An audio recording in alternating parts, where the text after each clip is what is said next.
In terms of our main inspirations, several films come to mind. After watching many horror films, we found that The Descent has excellently used lighting to maximise fear and anxiety in the audience. The story focuses around 6 women who are trapped in a cave with only their torches to guide them, and this is similar to our film, with the fact that our female victim only source of light is her torch. Through hiding most of the setting from the audience due to the film's restricted view, The Descent focuses on building tension by tapping into the audience's fear of the unknown. In our film, we chose to incorporate these aspects into our opening, and kept the lighting minimal in order to keep tension running high.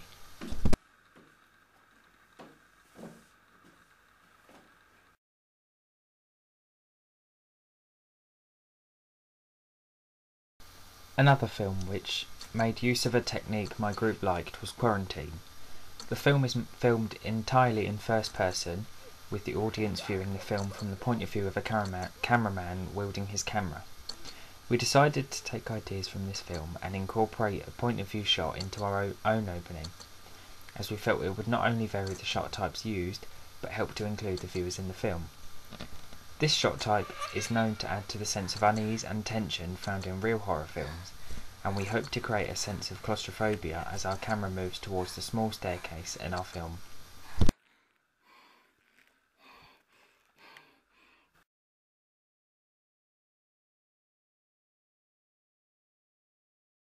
After researching many different font styles online, we decided on a font called Cracked that was already available on our editing software to use in our film.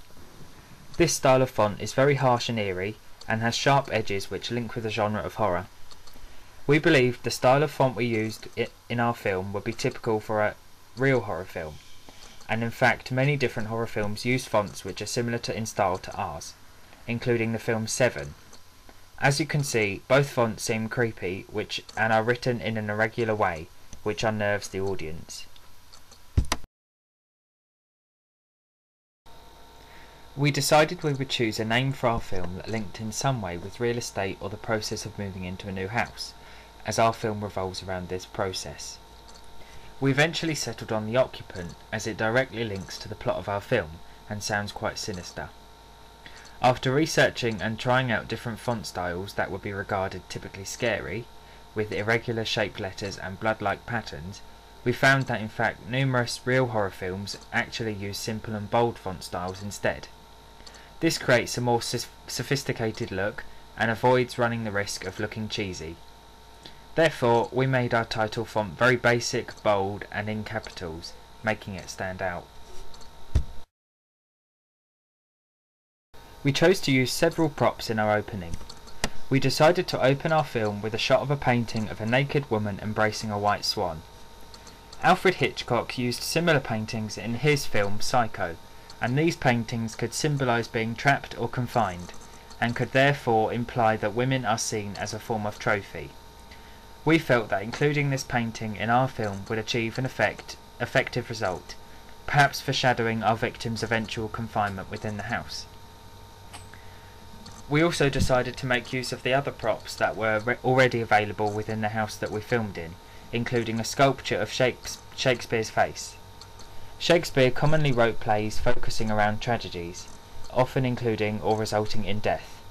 This could symbolically link with our own film, as our character eventually falls victim to tragedy and dies. Other props which convey the theme of death are the red candles shown in various places around the house and the Titanic monument on the wall in one of the rooms. Candles are significant for time and time running out, which, along with the colour red, which connotes danger and blood, could symbolise the victim's time running out before she is killed. Similarly, the Titanic, which was known to kill over 1,500 people upon its sinking, could perhaps foreshadow the victim's descent towards her death. This scene shows our choice of setting. We chose to keep most of the setting hidden from the audience in the opening to create a sense of mystery, as although the audience can see it is a house, it is unknown where or whose house it is until later on in the film. Houses are used as settings in many different horror films such as Paranormal Activity and The Ring, and these homely locations place the audience into a false sense of security.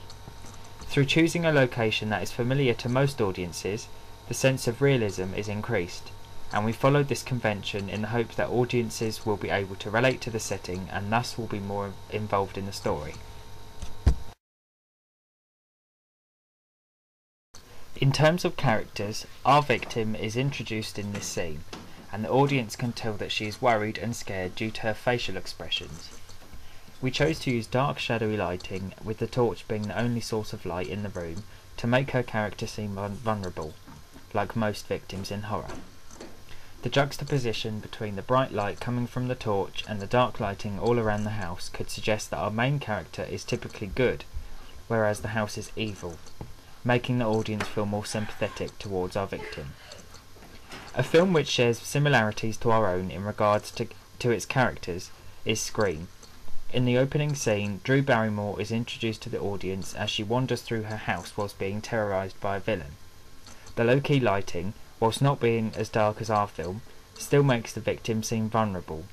The setting is also very similar to our own, and the victim is of a similar age group and social class to our victim. Her clothing is white and casual, suggesting she is innocent and is the good character in the story, which is another similarity to our film.